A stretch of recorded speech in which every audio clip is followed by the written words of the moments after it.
인자 같으니 촛대 사이에 인자 같으니 촛대 사이가 뭐라고요?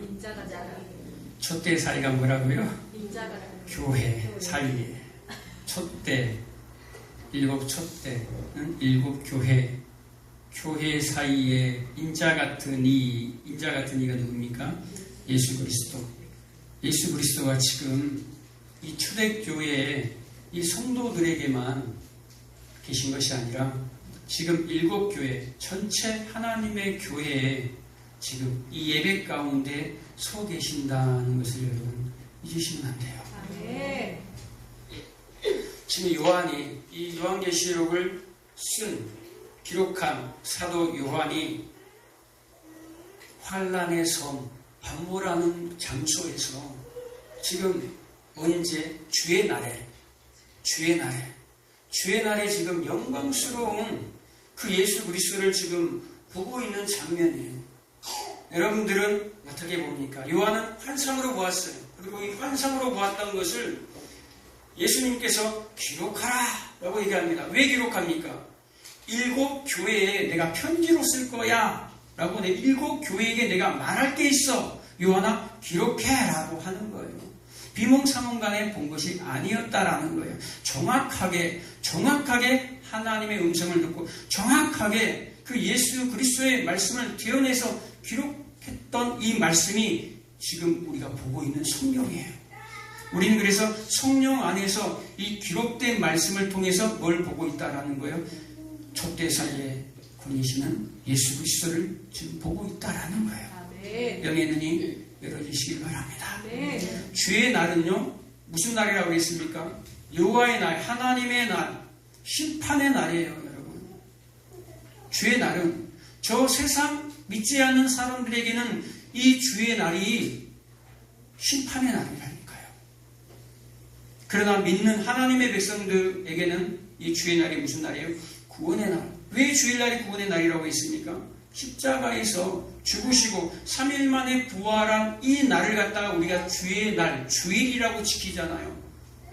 지금은 완전한 가시적으로 보여지는 이 눈에 하나님의 구원이 보이지 않는 것 같아요. 그런데 이미 그 구원은 십자가에서 이미 완성을 해버렸어요. 그 구원의 날은 십자가를 통해서 완전하게 이루어버렸어요. 그런데 아직 우리 눈에 확실하게 다가오지 않아. 그게 언제입니까? 예수님이 다시 오실 그 재림의 날에 확실하게 그것이 그 날이 그 여호와의 날, 주의 날이 우리 눈에 다 보여진다라는 거예요. 각 사람들이 그를 찌른 자들도 모든 민족이 누구를 다 본다라는 거예요? 예수 그리스도를 본다라는 거예요. 지금 주님이 가시적으로 오시기 전에 누구에게 나타났습니까? 사도 요한에게 지금 나타났어요. 그리고 사도 요한이 뒤를 돌아봅니다. 그런데 예수님이 어떻게 서 계십니까? 오늘 본문에 보면 발에 끌리는 옷을 입고 서 있다라고 그래요. 13절에 보면 촛대 사이에 인자 같은 이가 발에 끌리는 옷을 입고 가슴에 금띠를 띠고 뭐하고 있다라는 거예요? 발에 끌리는 옷을 입고 서 있다라는 거예요. 이 끌리는 옷이라는 것은요, 대제사장이 성전 안으로 들어갈 때에, 제사를 드릴 때에, 그 지성소, 하나님이 구하시는 지성소로 들어갈 때에 발에 끌리는 옷을 입고 들어가요. 왜 발에 끌리는 옷을 입었습니까? 발에 끌리는 옷이라는 것은요, 온 몸을 가렸다라는 거예요. 제사장이 머리에 관을 씁니다. 그리고 가슴에 띠를 두릅니다. 그리고 속옷을 입고 겉옷을 입고 제사장의 그 에봇을 입고 맨 바깥에는 흉패라는 것을 겁니다. 그리고 제사를 드리러 가요. 그런데 그 제사장의 옷은요, 이 사람의 이 죄된 몸이 보이지 않아. 아담의 타락 이후로 우리 인간은요, 하나님 앞에 서게 되면 바로 죽어요. 우리 몸 자체가 죄된 몸이기 때문에 대제사장이라는 것은 모든 백성들을 대표로 해서 그 제사를 드리러 가는 거예요. 그래서 얼굴과 손 외에는 아무것도 보이지 않아요. 다 가려야지만이 살 수가 있어요. 혹시 사진 한번 띄워줄 수 있나요? 여러분들이 이 제사장이 입은 옷 정도는 알고 있어야 될 것 같아요. 제가 흉패를 다 걸었다, 에봇을 입었다. 에봇이 어떻게 생긴 거야? 속옷과 겉옷을 입었는데 그게 어떻게 생겼는가? 한번 띄워줄래요?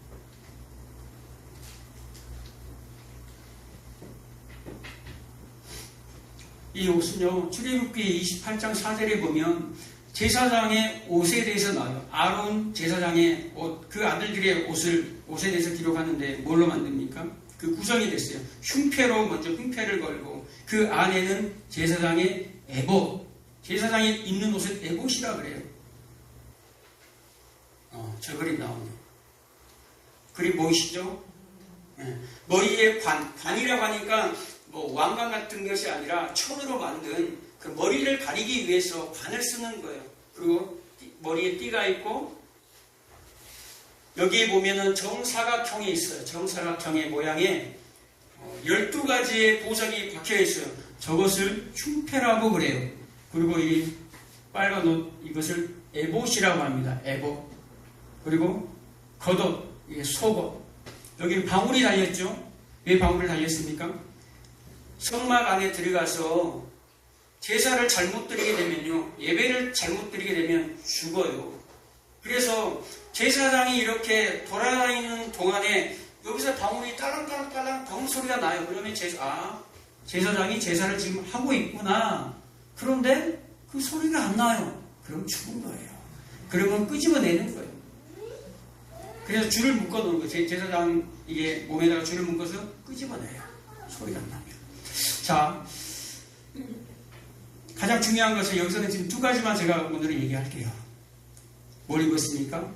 에봇을 맨 마지막에 제사장 옷에 에봇이 있어요. 에봇은 정사각형의 모양으로 되어 있는데 거기에 12보석이 달려 있습니다. 12보석이라고 하는 것은 뭡니까? 12지파가 보석처럼 기록이 됐다라는 거예요. 12지파, 12제자. 요한계시록 이 모양이 나와요. 요한계시록 21장에 보면 새 예루살렘 성이 나옵니다. 우리가 영원히 들어가서 거할 곳. 근데 그 거할 곳 자체가 누구로 표현되냐면 성전이고 교회인 우리로 표현되는 거예요. 우리가 뭐다라는 거예요? 보석이다라는 거예요. 보석 같은 존재이기 때문에 그 보석으로 표현하는데 그 새 예루살렘으로 묘사를 합니다. 그 새 예루살렘이 어떻게 나옵니까? 정육면체로 나와요. 네모가 반듯하고 그 문이 12진주문으로 되어 있어요.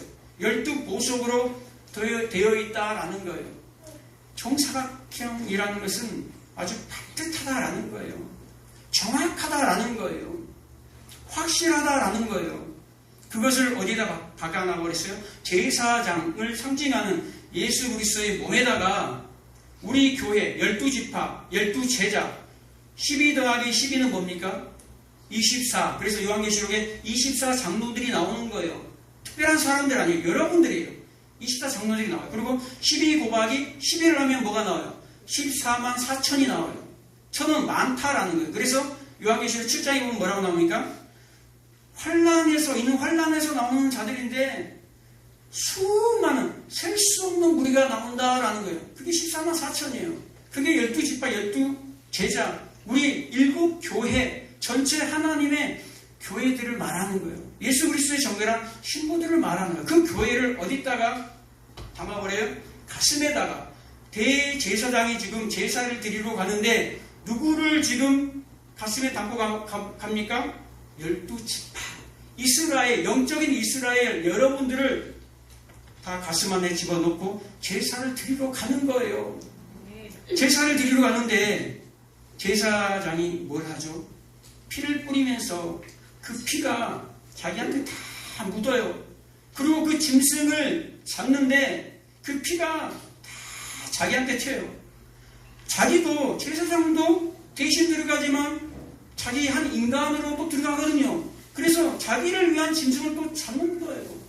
여러분 각자의 짐승을 여러분의 죄 때문에 잡아서 여러분 몸에 피가 튀지만 제사장 몸에 피가 다 튑니다. 그리고 그 성전 안으로 들어가는 거예요.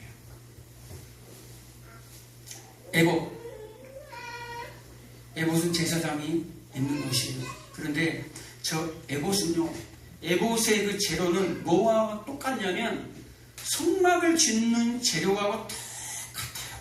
색깔이나 실이나 다 모양이 똑같이 나요. 출애굽기 얘기해 보면 그 성막 짓는 재료, 에봇을 짓는 재료가 나오는데 똑같아요. 그래서 저 에봇은 빨간색으로 되어 있는 저 에봇은요, 성막의 축소판이라고 생각하시면 돼요. 저 성막이 누굽니까? 예수 그리스도예요. 성막 자체가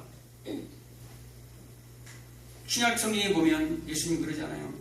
이 성전을 헐라 내가 사흘 만에 내가 다시 세우리라. 그 얘기는 무슨 얘기입니까? 그게 내가 죽을 건데 내가 3일 만에 내가 살아날 거야. 그 성전은 바로 나다라는 것을 얘기하는 거예요. 그런데 진짜 성전 안에, 진짜 성전이 예수 그리스도 안에 누구를 집어넣어버려요? 저주받아야 할 여러분들을 예수님 안으로 다 집어넣어버려요. 나 같은 죄인이 아니라 하나님이 여러분들을 보실 때는 예수의 피를 보시고 예수의 공로를 보시고 보석 같은 존재로 여겨주겠다는 거예요. 자녀가 아무리 실수하고 잘못해도 부모가 내 새끼를 볼 때는 너무너무 보석 같은 존재예요. 다른 사람이 뭐라 할지 몰라도 내가 내 자식을 바라볼 때는 보석 같은 존재거든요. 하나님이 우리 하나님의 자녀들을 바라볼 때 보석으로 여겨주신다는 것을 여러분 잊지 마시기 바랍니다. 그래서 요한복음 1장 14절에 보면 말씀이 육신이 되어 그의 장막에 말씀이 육신이 되어 우리 가운데 거하심에 라는 말이 있어요. 그 말은 거한다라는 말은 장막을 치다, 장막을 덮다라는 말이에요. 하나님이 말씀이 육신이 되어 오신 분이 누굽니까? 예수 그리스도. 예수 그리스도가 오셔서 우리 가운데 장막으로 덮어버린다 이 말이에요. 지금 대제사장이신 예수 그리스도가 우리가 받을 저주를 다 피로 받아버립니다. 마치 에봇을 입었다라는 것은 에봇이 무엇과 동일하다고 그랬습니까? 성막과 동일하다라는 거에 똑같은 거예요. 근데 그 성막을 입었다라는 것은 누구를 입었어요? 여러분들, 교회된, 성전된 여러분들을 입어버렸다 이 말이에요. 그래서 구원받은 자들은, 세례받은 자들은 예수 그리스도와 합하기 위하여 세례를 받은 자들은 그리스도와 함께 옷을 입었느니라 라고 얘기하는 걸 갈라디아서 3장 27절에 보면 구원받은 자들은, 세례받은 자들은, 나는 죽고 예수로 살기를 원하는 자들은 무엇으로 옷을 입었다고 그럽니까?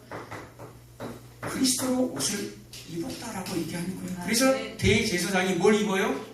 장막을 입어요. 그래서 요한계시록에 보면 교회를 입었다라는 거예요. 교회와 그리스도가 연합이 되었다, 하나가 되었다라는 걸 얘기하는 거예요. 이 연합이 안 되면 여러분들은 하나님의 백성이 아니에요. 그래서 세례 받을 때 내가 죽는 거예요. 세례는 그냥 물 찍어서 세례 주는 게 아니에요. 세례 받으신 분들은요, 내가 공적으로 모든 성도들 앞에서 나는 이제 죽었습니다. 나는 하나님의 자녀로 살겠습니다를 결단하는 거예요. 세례 물 한번 찍고 그냥 세상에 나가서 똑같이 세상 사람들과 살아가는 게 세례 받은 사람이 아니에요. 물 찍었다고 구원받지 않습니다. 구원은요, 성령 안에서 우리가 구원을 받는 거예요. 이게 믿어질 때에 구원을 받는 거예요.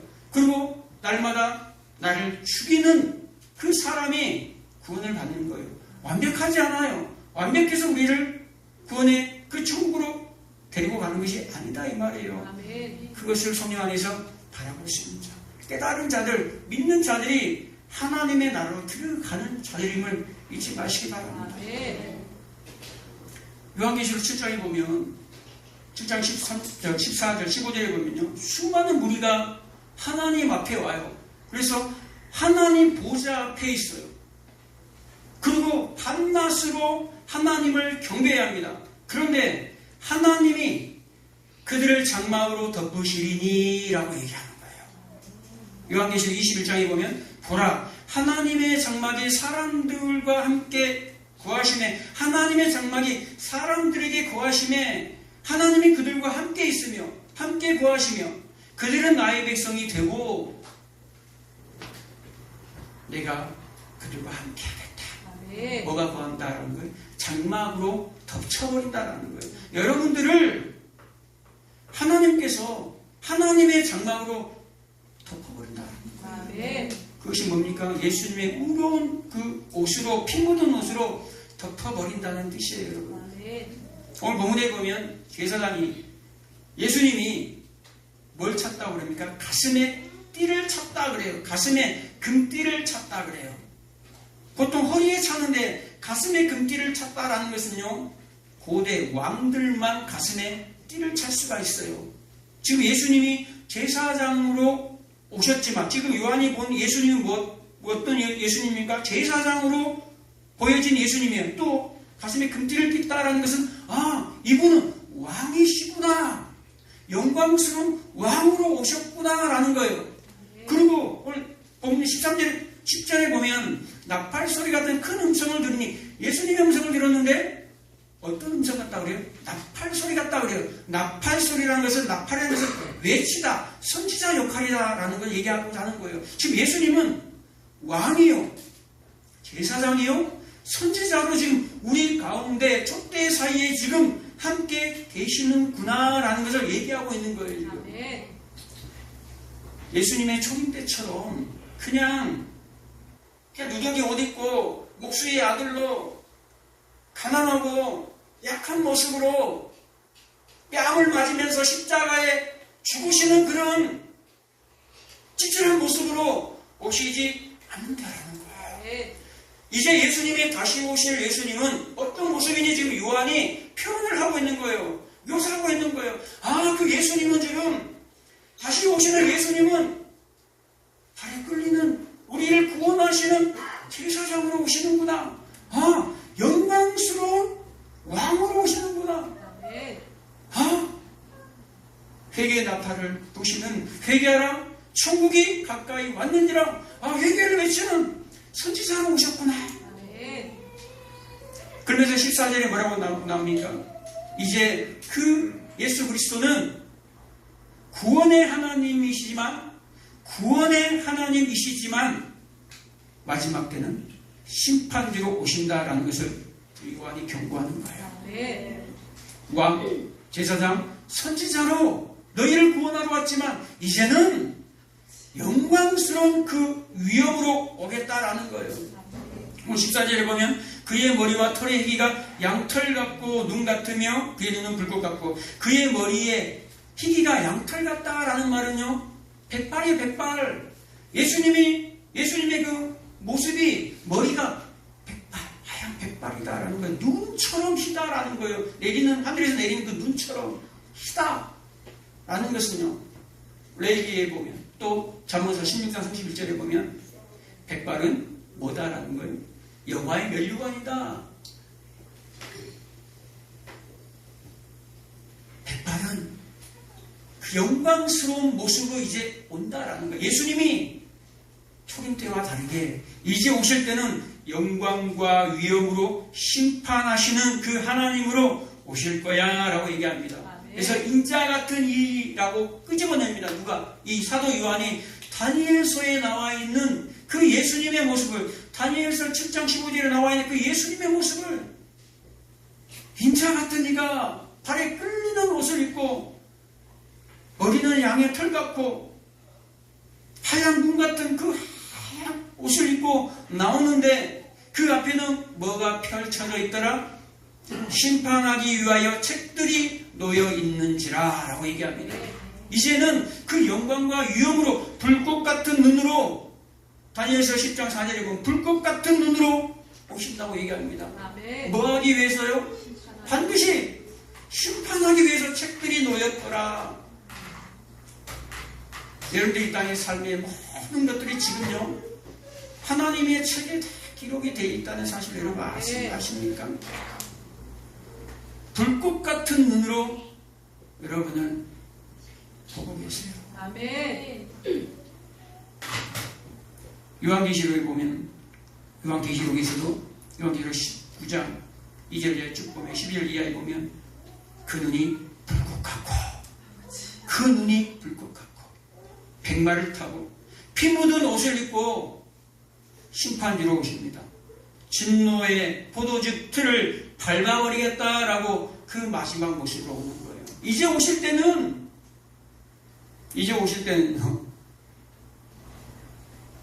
내가 예수 안에 있지 않으면 포도 그 틀 안에 있는 포도와 같은 존재가 되어버려요. 밟히는 존재가 되어버려요. 근데 예수님이 하나님의 백성 외에 저 세상에게는요, 진노의 포도 그 틀을 밟는 백마 타고 오는 심판주로 오세요. 그러나 하나님의 백성들에게는 구원자로 오신다는 거예요. 여러분 기도할 때 불꽃 같은 눈동자로 우리를 지켜주옵소서라고 얘기하죠. 그 얘기 무슨 얘기입니까? 심판을 주로 하는 거예요. 불꽃 같은 우리를 지켜주십시오. 그래, 내가 심판주로 갈 거야. 그 얘기하는 거예요. 그런데 그 기도 계속 하세요. 세상 사람들이 그 기도하면요, 그 사람 심판받아요. 그러나 하나님의 백성들이 그 기도할 때는요, 심판주로 오시는 그분 뒤에서 우리는 그 피를, 그 저주의 피를 맞지 않아요. 이사야 63장 이게 기록된 것처럼 예수님이 붉은 옷을 입고 와요. 보스라에서부터 와요. 붉은 옷을 입고 세상을 심판하러 오는데요, 예수님의 이 마음의 분노가 가득함으로 홀로 그 모든 저주의 그 피를 자기 옷에 묻혀요. 그게 이제 요한계시록으로 또 이어집니다. 요한계시록 19장에 백마를 타고 오지만 그 백마 타고 온 그 뒤에 누가 따라옵니까? 똑같이 흰 옷을 입고 백마를 타고 예수님을 따르는 자들이 있어요. 근데 그들은 하얀 깨끗한 세마포 옷을 입고 따라와요. 누가 대신 그 저주의 피를 받아버렸기 때문에 예수 그리스도께서 피 묻은 옷을 그냥 입는 게 아니에요. 이것이 창세기 49장 11절에 기록이 되어 있어요. 유다의 후손이 누굽니까? 예수 그리스도죠. 야곱이가 유다에게, 그 아들 유다에게 예언한 내용이에요. 유언한 내용이 스가랴 선지자가 얘기한 내용과 똑같아요. 나귀를 타고 올 거야. 그런데 그 나귀가 포도나무에 매여 있어. 안나귀가 그 포도나무에 매여 있는데 나귀에 의해서 그 밟힌다라는 거예요. 포도즙 그 틀에 그 포도가 밟혀가지고 온 옷에 다 묻어버린다라는 거예요. 이 얘기는 뭡니까? 예수님이 오실 때에 십자가에서 순환으로 죽을 거야 라를 예언하는 거예요. 예수님이 그대로 십자가에서 우리의 저주를, 우리가 받을 피를 다 예수님이 가져갔어요. 대제사장이. 그래서 대제사장의 상징이 누굽니까? 바로 예수 그리스도를 상징하는 거예요. 계시록 2장에 보면 그래서 불꽃 같은 눈으로 너를 측량할 거야. 너가 너의 사업, 너의 사랑, 너의 믿음, 처음 사랑하는 것보다 너의 나중 사랑이 훨씬 크다.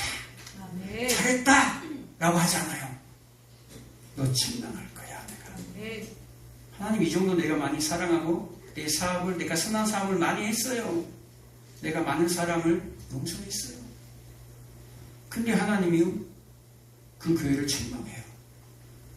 7교회를 보면요, 2교회 빼고 서머나 빌라델비아 교회 빼고는 다 모든 교회들에게 하나님이 책망하셔요. 분명히 잘한 것도 다 얘기합니다. 여러분들이 이 땅에 살아가는 동안 하나님 앞에 잘한 것을 다 얘기해줘요, 하나님이.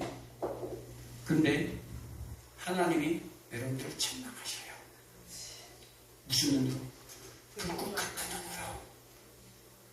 책망할 것이 생각이 나면요, 여러분 반드시 회개하시기 바랍니다. 아멘. 왜 하나님이 여러분들을 잘하고 있는데 왜 책망하러 오신 줄 아세요? 여러분들이 다른 길로 쓰면 안 되니까. 예수 그리스도의 그 모습을 닮아가야 하니까 여전히 한 말은 세상에 잘려요. 발 잘린다니까요. 한 말은 세상에 놔두면 하나님 잘라요. 하나님이 다시 오실 때는 여러분 영광과 위엄으로 오세요. 항상 여러분 사랑하시는 하나님으로만 오시지 않아요. 그래서 그 고난을 통해서 환난을 통해서 하나님께 더욱더 가까이 올 수 있기를 하나님이 원하시는 거예요. 하나님은요, 여러분에게 은혜를 베풀어 주시고 여러분들을 막 살도록 놔두지 않아요. 그러면 이 요한계시록을 기록하지도 않아요.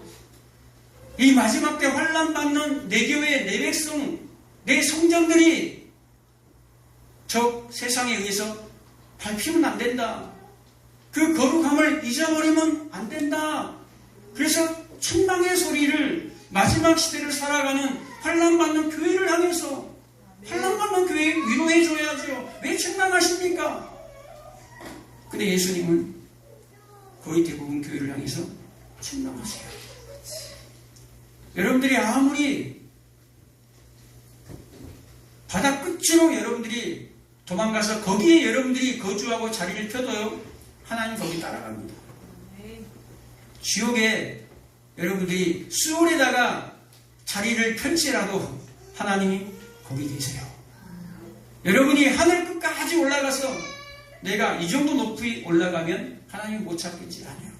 하늘 끝까지 하나님이 찾아가세요. 10편 139편 7절 이하에 그게 그대로 기록이 되어 있어요. 내가 하늘 끝에 내가 자리를 펼치라도 내가 거기 있고, 내가 수월에 내 자리를 펼치라도 내가 거기 있다. 내가 바다 끝에 내가 거주할지라도 내가 거기 있다. 내가 너와 함께 할 거야.